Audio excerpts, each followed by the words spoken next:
Good evening everyone. আমার নতুন একটা ব্লগে তোমাদের সবাইকে অনেক অনেক ওয়েলকাম। কেমন আছো তোমরা? আশা করি তোমরা খুব খুব খুব ভালো আছো।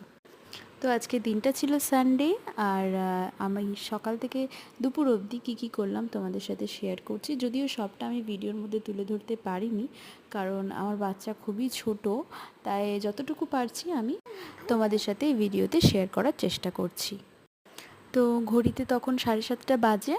আমি ঘুম থেকে উঠে গিয়েই, যেহেতু মেয়ে ঘুমাচ্ছিল, আমি চটপট যা যা কাজ আমার করার থাকে সকালবেলায়, যতক্ষণ ও ঘুমিয়ে থাকে সেই টাইমের মধ্যেই করে নেওয়ার চেষ্টা করি। তো ঘুম থেকে উঠে আগে আমি সেগুলো করে নিলাম। আজকে যেহেতু সানডে, আমার হাজব্যান্ডের এমনিতে সানডেতে তো ছুটিই থাকে, কিন্তু আজ ওর একটু বাইরে কাজ ছিল, তাই ও বেরিয়ে পড়বে। আর দুপুরের লাঞ্চটাও ও বাইরেই করবে। তো সেভাবে আমার লাঞ্চেরও খুব একটা তাড়াহুড়োও নেই, আস্তে আস্তে করব।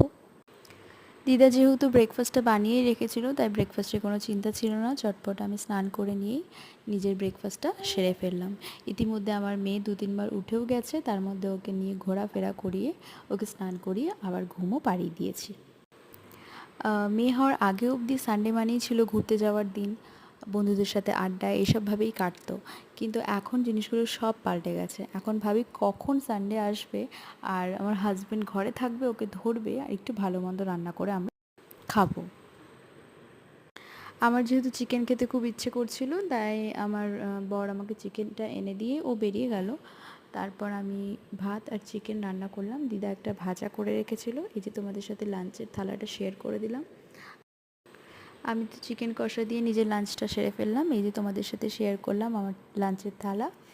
আর তোমরা কী দিয়ে আজকে লাঞ্চ করলে আমাকে অবশ্যই জানিও। আর সবাই সুস্থ থেকো, ভালো থেকো।